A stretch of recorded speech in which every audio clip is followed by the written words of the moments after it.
Hi అండి, welcome back to my channel. ఈ వీడియోలో నేను చూపిస్తున్నది నాగేంద్ర స్వామి వారి టెంపుల్ అండి. ఈ నాగేంద్ర స్వామి మా ఊర్లో వెలిసారు, అంటే మా అమ్మ వాళ్ళ ఊరిలో. ఈ నాగేంద్ర స్వామి వెలిసింది మా పొలంలోనేనండి.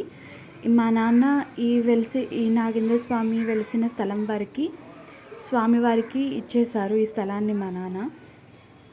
ఇదంతా నాగేంద్ర స్వామివారి ఆలయం అండి. ఈ ఆలయం 1984లో కట్టారు. అంటే అప్పుడు వర్షం పడిన తరువాత రాత్రికి రాత్రే పుట్టయితే వెలిసిందంట. స్వామివారు వెలిసారని ఇంకప్పటి నుంచి పూజలు చేస్తారు. ఈ నాగేంద్ర స్వామి ఆలయం ఇక్కడ పూజ చేసేవాళ్ళు ఏదైనా సరే కోరుకుంటే తీరుతుంది. సంతానం లేని వాళ్ళకి సంతానం అయితే ఖచ్చితంగా కలుగుతుంది.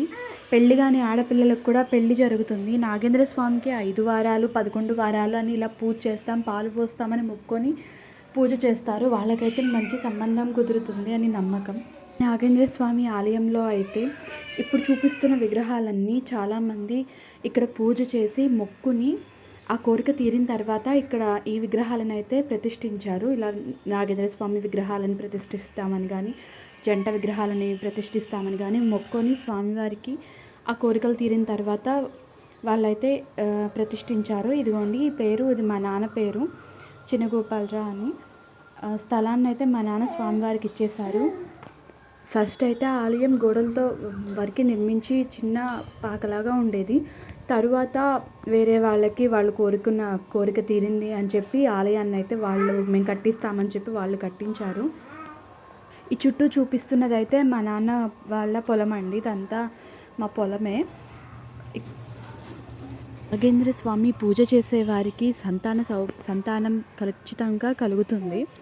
మా ఊరిలో మా సైడ్ అయితే ఎవరైనా సరే ఏదైనా శుభకార్యం చేసుకున్నా, పెళ్లి కూతురు చేసినా ముందుగా మేము నాగేంద్ర స్వామి దగ్గరికి తీసుకువచ్చి ఆయన దగ్గర దండం పెట్టుకున్న తర్వాతే బయలుదేరుతారండి.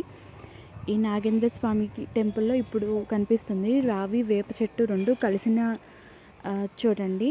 రావి వేప చెట్టు కలిస్తే లక్ష్మీ విష్ణుమూర్తి అని చెప్పి స్వామివారికి అయితే పూజలు చేస్తారు కదా.